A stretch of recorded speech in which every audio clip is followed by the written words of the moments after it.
Senador, a decisão do presidente dos Estados Unidos, Donald Trump, ela foi estimulada pelo deputado Eduardo Bolsonaro?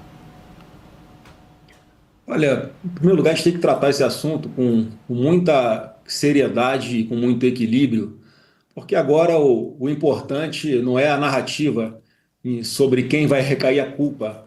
O fato é que o deputado Eduardo Bolsonaro está lá nos Estados Unidos no papel de informar as autoridades americanas o que está acontecendo aqui no Brasil. Nada muito diferente do que fez a Gleisi Hoffmann quando o Lula estava preso, buscando o mundo árabe para tentar livrar o Lula da cadeia, só que com duas grandes diferenças. Primeiro, que o Eduardo Bolsonaro está lá, porque claramente a gente não pode continuar fechando os olhos quanto a isso, que está tudo normal aqui no Brasil, porque não está. A gente está percebendo claramente, qualquer pessoa que faz uma análise com isenção sabe que não está tudo normal no Brasil, que há uma perseguição política, um ativismo judicial aqui muito grande, rasgando-se a Constituição e a legislação eleitoral. E naquela época, a Gleisi foi para lá e não teve sucesso. E essa é a segunda diferença, que o Eduardo Bolsonaro está nos Estados Unidos, e é natural quando você não encontra mais caminhos, mais ambiente para você recorrer dentro da lei, dentro da Constituição, aqui dentro do país, que você vai buscar algum auxílio fora do Brasil. E o Eduardo foi muito bem sucedido nisso. Porque o que está em jogo não é apenas a questão do Bolsonaro, é algo muito maior. O que está em jogo é a liberdade aqui no nosso país, o que está em jogo é o futuro do Brasil, e o que está em jogo é que a gente tem que voltar à normalidade, que está longe de acontecer agora nesse momento. Senador, eu vou chamar os nossos analistas aqui, que cada um vai fazer pergunta também. Vou começar com a Juliana. Juliana? Senador, obrigada pela participação. O senhor, talvez o Eduardo Bolsonaro, o próprio ex-presidente, pretendem conversar com Donald Trump e pedir um recuo sobre o que foi decidido sobre essa taxação?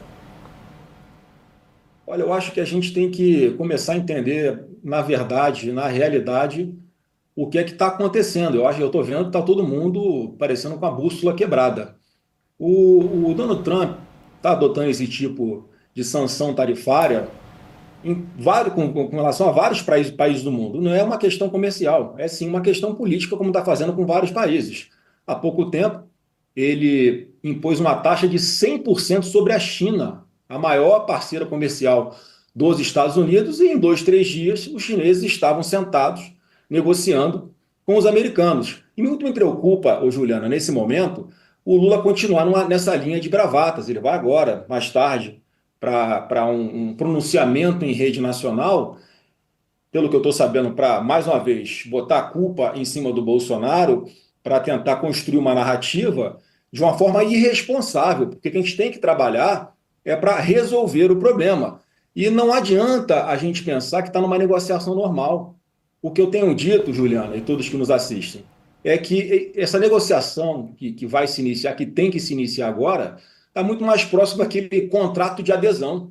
Sabe quando você vai comprar um aparelho celular, uma linha telefônica de celular, e você tem que assinar um contrato com a operadora de telefonia, onde você não pode discutir nenhuma cláusula, ou você assina daquele jeito, ou você não assina? É mais ou menos o que está acontecendo agora. Infelizmente, e aí não é complexo de vira-lata, a gente tem que enxergar a realidade como ela é, o Brasil está muito longe de negociar com os Estados Unidos condições econômicas, principalmente, políticas, de qualquer forma. Então, eu entendo que a gente precisa dar um primeiro passo aqui, uma primeira sinalização para os Estados Unidos, porque o Trump não vai ter nenhuma dificuldade de passar uma taxa de 50% para 100%, para 200%, para 400% na hora que ele quiser. E fico preocupado quando vejo o atual presidente da República, senhor Luiz Inácio, dizer em acionar a lei de reciprocidade. Isso vai ser um grande tiro de canhão, de bazuca no povo brasileiro, porque ele já avisou na carta dele que ele vai aumentar a taxa, vai somar os 50% que ele já impôs, qualquer taxa que o Brasil eleve aqui. Então, se ele aumentar em 20% a taxa de importação dos produtos americanos, o que o Trump vai fazer é aumentar a taxa de exportação dos produtos brasileiros aqui para lá para 70%. E é uma guerra que a gente tem que ter essa clareza de que o Trump não tem limite para esse tipo de negociação. E o que é que ele está disposto a fazer? Por que ele está fazendo isso? A carta dele é muito clara e muito objetiva. É um combate à lawfare aqui no Brasil. Ele quer lutar pela liberdade que tem que ter nas nossas redes sociais, dos cidadãos, em especial por causa do fator Alexandre de Moraes no primeiro momento. Então essa taxa tem que ter um primeiro nome, que é a taxa Alexandre de Moraes, sim. Doa quem doer, a bola agora nesse momento está com o Supremo. Por que eu falo isso? Com toda a tranquilidade, com toda a serenidade e querendo resolver um problema que só vai se resolver depois, né, de que as exigências do Trump forem atendidas. Porque a gente não vai ter poder de barganha para negociar. E quanto mais se demorar para atender o que ele está buscando, o que ele está buscando não é por causa de Bolsonaro, é algo muito mais amplo, que tem a ver também com os movimentos errados que o Lula vem fazendo ao longo dos últimos anos. Um primeiro passo que a gente tem que discutir é sim uma anistia ampla, geral e restrita. Por que eu estou falando isso? Porque hoje o Congresso só não aprova essa grande anistia, e há um sentimento da maioria esmagadora do Congresso, porque há uma pressão de alguns ministros do Supremo, ameaças, na verdade, de que, olha, se vocês aprovarem essa anistia ampla, geral e restrita, nós vamos declarar essa anistia inconstitucional. Quer dizer, que harmonia entre os poderes, que independência entre os poderes é essa, em que o Congresso não pode cumprir o seu papel constitucional? E não é de agora. E o Supremo, uma parte do Supremo, pelo menos a maioria, vem dando suporte para o Alexandre de Moraes continuar bagunçando a nossa democracia como ele está fazendo. Isso só vai ter um fim a partir do momento em que as instituições voltarem a funcionar normalmente, porque não adianta a gente tapar os olhos com a peneira, tapar o sol com a peneira. É muita hipocrisia e não dá mais para a gente sustentar esse tipo de narrativa e de discurso de que as instituições estão funcionando normalmente, porque o Lula não tem base no Congresso Nacional e está claramente usando o Supremo para governar, o que é uma total anomalia dentro da nossa democracia. Então, a gente tem até 1º de agosto deste ano para fazer essa sinalização, sentar na mesa e negociar.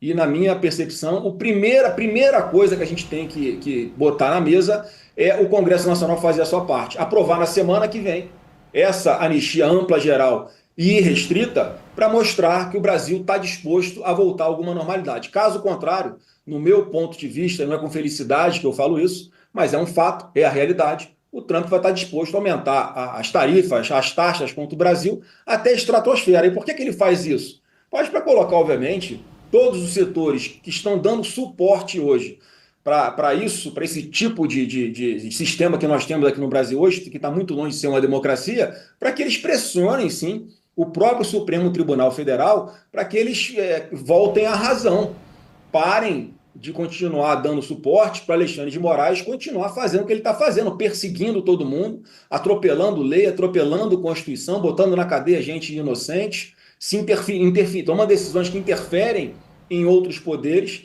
E é óbvio que o Trump olha para isso e, além da parte política, ele fica preocupado com os rumos econômicos que o Brasil está tomando em função de tudo que o Lula vem fazendo. Eu posso nominar aqui algumas coisas importantes e ruins para a diplomacia brasileira que o Lula já fez.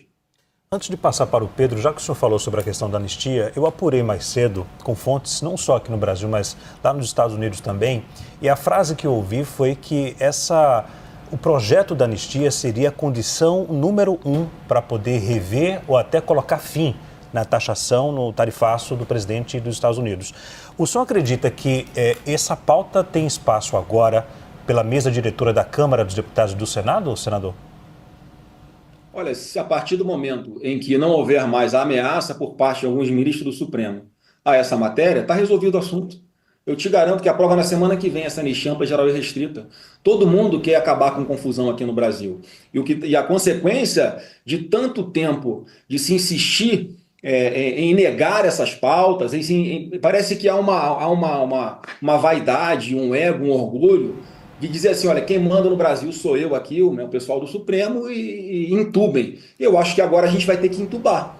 Infelizmente, em função dessa política completamente desastrosa internacional que o Lula faz, se aproximando de ditaduras, nas eleições americanas ainda, o Lula dizendo que se o Trump vencesse seria uma espécie de nazismo com uma nova cara, navios iranianos atracando aqui no Brasil, com qual objetivo? Logo na sequência, os Estados Unidos vão e desmobilizam toda a estrutura de preparação e fabricação de bombas nucleares lá no Irã, a Janja mandando um fuck you, Elon Musk, enfim, o Lula fazendo gestos para o Hamas, na guerra contra Israel, o Lula fazendo afagos à Rússia na guerra contra a Ucrânia, mandando o Geraldo Alckmin, o vice-presidente da República, ir representar o Brasil na posse do novo ditador do Irã, diga-se de passagem, também já eliminado pelas forças israelenses. Então o Lula jogou o Brasil para o colo de uma parte do mundo que é tudo que a gente abomina, onde não há liberdade, onde não há respeito às mulheres, onde não há respeito aos homossexuais, todos os direitos humanos são desrespeitados e a gente está abrindo mão, ou melhor, o Lula está atacando a maior democracia do mundo a troco de quê? Por questões ideológicas. Isso nunca foi a tradição da nossa diplomacia, sempre foi buscar uma maior neutralidade. Então, essa taxação que o Brasil vem sofrendo, apesar de haver essa narrativa, toda essa força da extrema esquerda brasileira, de nas redes sociais dizer que a culpa é do Bolsonaro, que a culpa é do Eduardo Bolsonaro, não. O presidente do Brasil é o Lula há 2 anos e meio. O Bolsonaro não tem nada a ver com isso. Agora, o Trump resolveu olhar para o Brasil dessa forma agora e pragmaticamente, na prática, o que é que nós temos de poder de barganha? Acho que vai adiantar o Lula agora ir para a rede nacional e dizer que se houver necessidade, vai utilizar a lei da reciprocidade. Olha, já está escrito o que vai acontecer. Ele vai prejudicar ainda mais todos os produtores brasileiros, empresários brasileiros. Então fica aqui o meu apelo para que todos busquem sim o Supremo Tribunal Federal, que neste momento está com a bola, para que pare de ameaçar o Congresso, para que o Congresso aprove a anistia. Passado esse ponto, que eu acho que não há dificuldade, não faltarão votos nem na Câmara e nem no Senado Federal, para se aprovar isso, nós vamos continuar seguindo a negociação, porque eu acho que o presidente Trump não vai parar por aí. E nós não temos escolha, infelizmente a realidade é essa. Nós não temos escolha. Ou, como eu disse, é um contrato de adesão. Ou nós vamos fazer cumprir isso que está sendo colocado na mesa por parte do Trump, ou nós só vamos postergar o tempo de sofrimento a nós aqui brasileiros com taxas altamente elevadas que, sem dúvida alguma, vão ter um impacto gigantesco na nossa economia. Vou passar agora para o nosso analista Pedro Venceslau. Pedro. Boa noite, senador. Senador, quando o senhor coloca como condição para o fim, para evitar essa tarifa, a votação da anistia no Congresso Nacional, isso não pode soar como uma chantagem de um país sobre outro país, algo que pode invadir a soberania nacional do Brasil?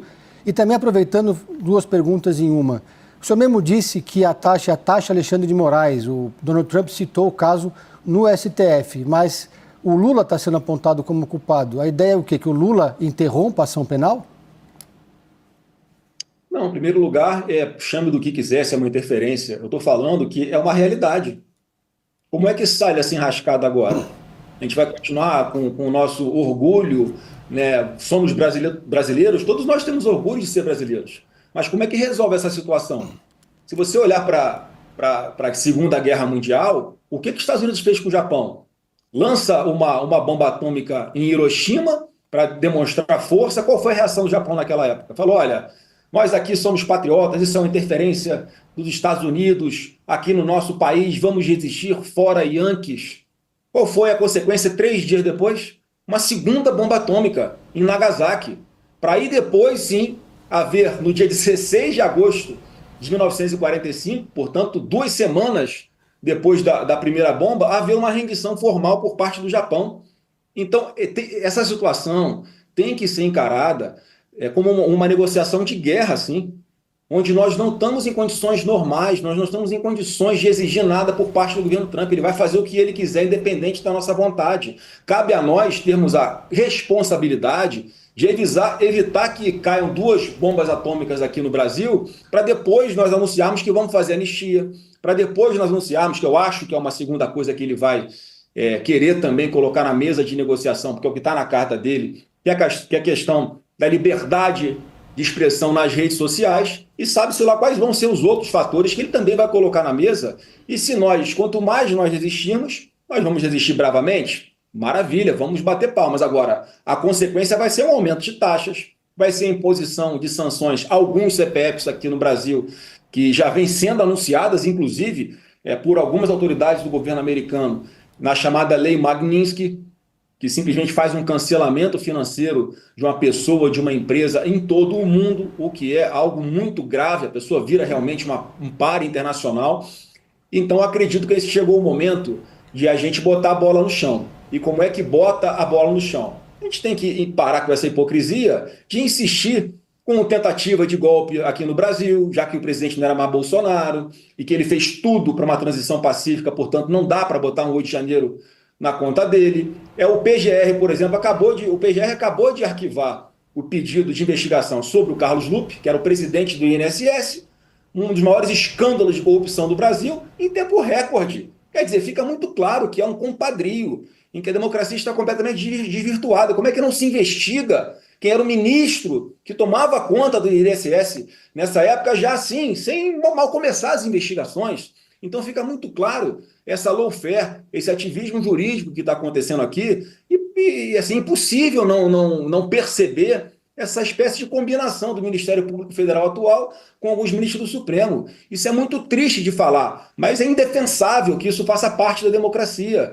O Ministério Público Federal hoje deixou de ser um órgão independente, passou a ser um despachante do Alexandre de Moraes. Essa verdade tem que ser dita com todas as letras, e é por isso que a gente chegou nesse ponto. Enquanto uma parte da imprensa, com todo respeito, continuar alimentando e potencializando essas narrativas irresponsáveis e mentirosas, seja de Lula, seja de Alexandre de Moraes, nós vamos continuar pagando um preço cada vez maior. Nós chegamos até aqui por causa disso. Então está na hora de nós, adultos, sentarmos, entrarmos na sala e discutirmos de uma forma séria e aberta, como eu estou fazendo com vocês aqui agora.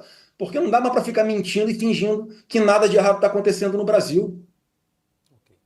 Senador, muito obrigado pela presença, pela disponibilidade de falar com a gente aqui da CNN, viu? Boa noite e até a próxima.